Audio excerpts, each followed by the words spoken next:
Welcome to Learning Yoga with Aviana. This is Tadasana, or mountain pose.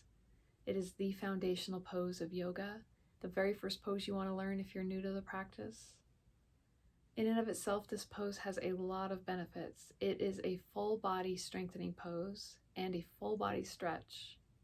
It lengthens and strengthens the spine and helps to correct postural alignment. Practicing this pose also improves balance and concentration.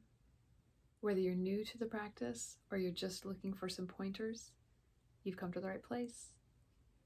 Let's get started.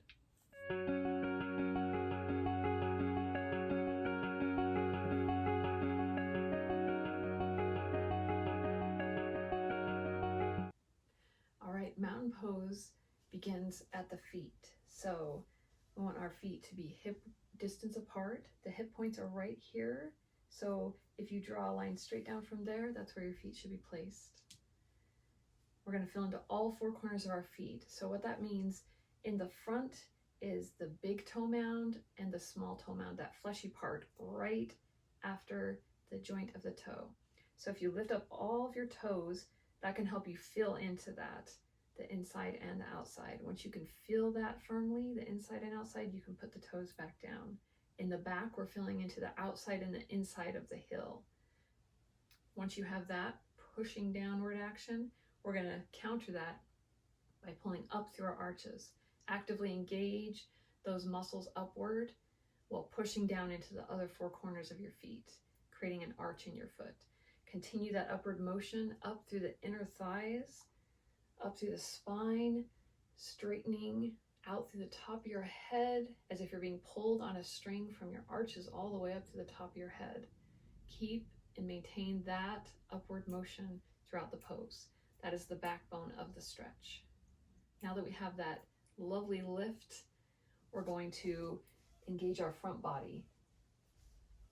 Starting at the quads, tighten the quads and lift them slightly.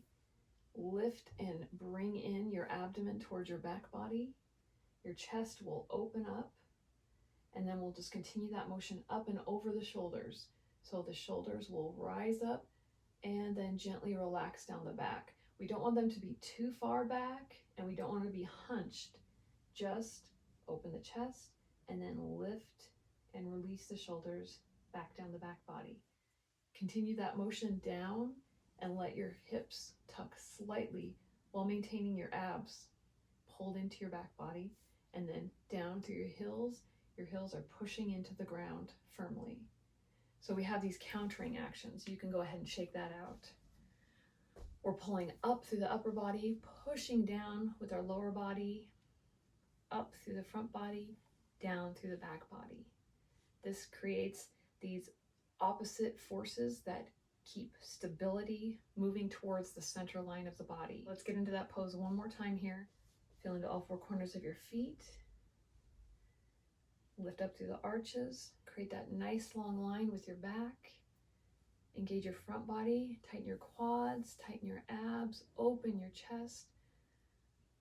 Lift and release your shoulders down your back body. Tuck your hips slightly and push down through your heels. All right, now that we've covered the basics of this pose and its alignment, let's get into a few ways to refine. With our feet grounded, pulling up to that center line, the front body engaged, thighs, abs, chest is open. Lift and relax the shoulder blades down the back body. Tuck that tailbone slightly and ground into the floor with your heels and all four corners of your feet. Now you'll find that when you lift and release your shoulder blades down your back body, that your hands will naturally hang at your sides with your palms facing forward at about a 45-degree angle. Just allow your hands to face the front of the room. You don't want to be too stiff. You don't want to be too limp. So right about here in the middle. Very good. Now some other things you can do with your hands, other options. You can raise your hand, keep your shoulders in the same position, but just raise your hands to your heart center. If you'd like to extend this stretch and make it more intense, you can open up your hands, raise them all the way up, keeping everything else in the same alignment, and just let them touch above your head.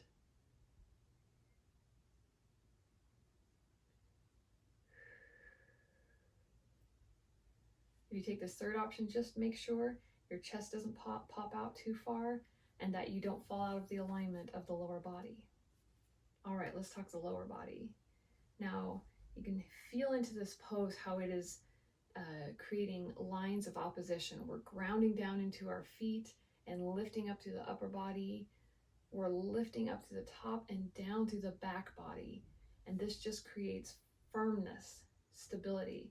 We also want to think about pulling in towards our center line. Now to do this, after we have our basic alignment, go ahead and pull towards the center with your thighs. Go ahead and practice that now. Pull towards the center of your thighs like you're squeezing a grapefruit in between your thighs. You can feel how that stretches out through your hips, and it can open up your sits bones in the back. So at all times, we want to have at least a gentle pulling in of the thighs in this position. This creates even more stability. And if you want to take this a step further and you feel comfortable with this, you can go ahead and think of your inner thighs turning towards the back of the room slightly. This will open up your hips even more in this pose. Now, a couple things we want to avoid. Common misalignments are, I mentioned one earlier, that's the rounded shoulders. So slouching, shoulder blades are released to the front, your abs are not tight enough, or moving too far into the back body like this. All right, we want to be right in the middle with the chest not lifted to where our chest is open, but our rib cage is in line with the body. It's not popping out. Can you see the difference here?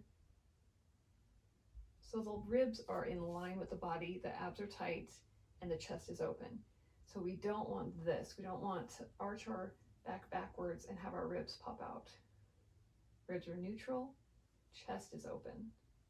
That's the difference. All right, shoulder blades are not tight together in the back. They're relaxed. Very good. And finally, we want to make sure that all of our joints are relaxed. So especially thinking of our knees and elbows, no locking through the elbows, no locking through the knees. We're keeping a gentle bend in our knees and our elbows. That's mountain pose. Thank you for practicing with me. Come back to this video and practice this alignment over and over until you feel very comfortable with this pose. And please check out my other Foundations of Yoga videos to expand your practice. Thank you so much, and I'll see you again. Namaste.